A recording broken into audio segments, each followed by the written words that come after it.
Times news channel देख रहे आप सभी दर्शकों का बहुत बहुत स्वागत है। मैं हूं रमनदीप कौर। इस वक्त की बड़ी खबर आ रही है प्रयागराज से। क्या है पूरा मामला, देखने के लिए बने रहिए हमारे साथ। प्रयागराज के संगम तट पर 14 जनवरी से आस्था का सबसे बड़े माघ मेले की शुरुआत हो रही है। सरकार की तरफ से श्रद्धालुओं को बेहतर सुविधा उपलब्ध कराने के साथ ही स्नान के लिए स्वच्छ और निर्मल जल उपलब्ध कराने के निर्देश दिया गया है। लेकिन मेला शुरू होने से पहले ही संगम क्षेत्र में गंगा का पानी काला पड़ गया है।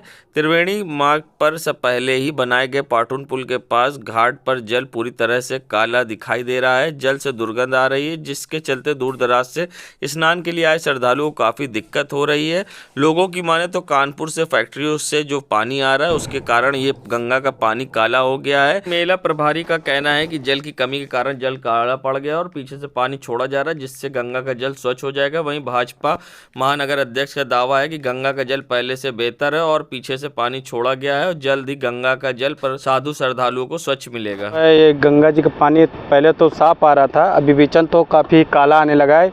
ये लड़के वहाँ के आ रहा है कानपुर का, सब चमड़ा उमड़ा के है कि फैक्ट्री के है, कहाँ के भी है। अभी सरकार के पास कुछ वजह बताया जाए, बाबा साधु लोग बताएं तो हो सकता पानी एकदम साफ आने लगे। ठीक पानी रहता है और पीछे वहाँ छोड़ते हैं। कहाँ से छोड़ते हैं पानी? अरे हरिद्वार नहीं जी, आगे जो है कि बहुत फैक्ट्रियाँ हैं, वहाँ से पानी छोड़ा जाता है, तभी लोग बताते हैं कि ये पानी गंदा हो जाता है। ये काला पानी आ रहा है यहाँ पे आता है, इसी वजह से ये काला हो गया है। यही कारण है कि पानी काला हो जाता है। तो ये पानी इसीलिए काला है। माघ मेला भी करीब अभी नहाने वाले श्रद्धालुओं को परेशानी तो होगी। हाँ बिल्कुल परेशानी है। क्या नाम है आपका? सुनील कुमार के कुशल मार्गदर्शन और नेतृत्व में गंगा का जो पवित्र जल है वो निर्मल है और पहले की अपेक्षा बहुत सुधार है। बहुत पर्याप्त मात्रा में पानी छोड़ा गया है। अभी हमारे ख्याल से 2-4 दिन में आपको एकदम शुद्ध सफेद जल प्राप्त होगा। 22 जनवरी को जहां राम मंदिर की प्राण प्रतिष्ठा होनी है, उससे पहले राम मंदिर के मुख्य पुजारी सत्येंद्र दास ने कांग्रेस को लेकर बड़ा बयान दिया था। कहा था कि राम विरोधी है कांग्रेस और कभी सत्ता में नहीं आएगी, जिस पर अब कांग्रेस के राज्यसभा सांसद प्रमोद तिवारी ने पलटवार किया है। उनका कहना था कि वे अब पुजारी नहीं राजनीतिक तौर पर बयान दे रहे, तो हम प्रतिक्रिया दे रहे हैं। कांग्रेस सत्ता में ज़रूर आएगी, बीजेपी ही अंग्रेज़ों की मुखबिर रही है। और साथ ही उन्होंने कहा है कि ये जो मंदिर बन रहा है वो सुप्रीम कोर्ट के फैसले बन रहा है, क्योंकि भाजपा तो चाहती नहीं थी कि मंदिर बने और खून खराबा होता रहे और राजनीति उनकी चमकती रहे। ऐसे में और क्या कुछ कहा है कांग्रेस के राज्यसभा सांसद प्रमोद तिवारी ने, आइए दिखाते हैं। अब वो एक राजनीतिक नेता के रूप में बोल रहे हैं तो मैं प्रतिक्रिया दे रहा हूँ। ऐसा सिर्फ तानाशाह सोचते हैं कि अब हम सत्ता में कोई दूसरा नहीं आएगा, तो जिनका काम पूजा पाठ है वो बेहतर है पूजा पाठ करें।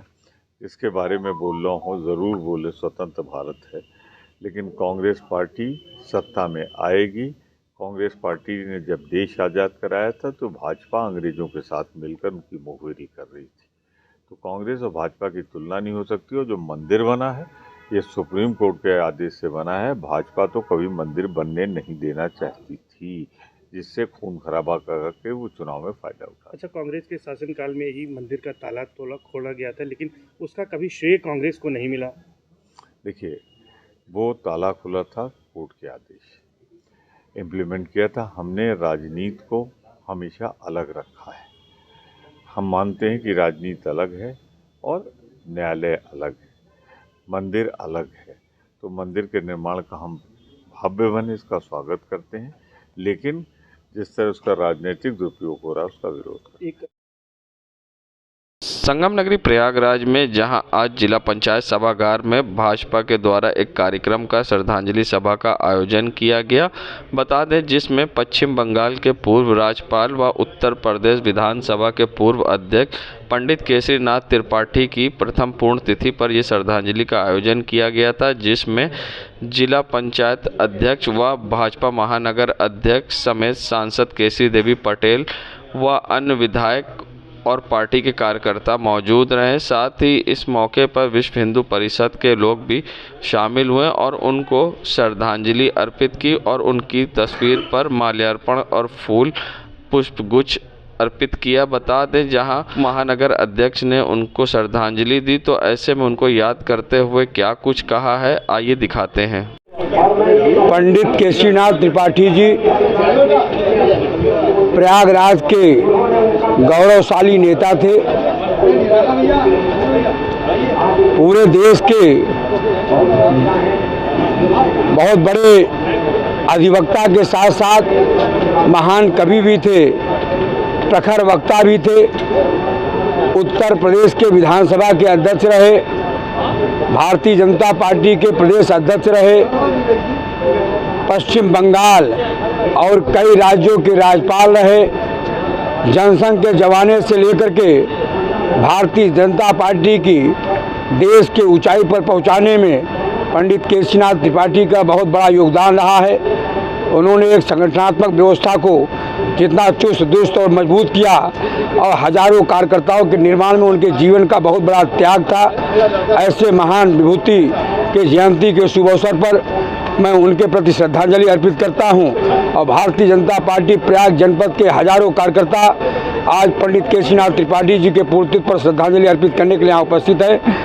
और पंडित जी के जीवन में जो प्रयाग की पहचान पूरे देश के अंदर होनी चाहिए, पंडित जी ने उस व्यवस्था के अनुसार जब तक उनके पास यहाँ पर एक प्रतिनिधित्व के रूप में और जब तक प्रयाग में रहे तब तक उन्होंने बड़ी ईमानदारी के साथ कार्यकर्ताओं की चिंता, प्रयाग की जनता की चिंता, प्रयाग को विकास के रास्ते पर बहुत ऊंचाई पे ले जाने का बहुत ऐतिहासिक कार्य किया है।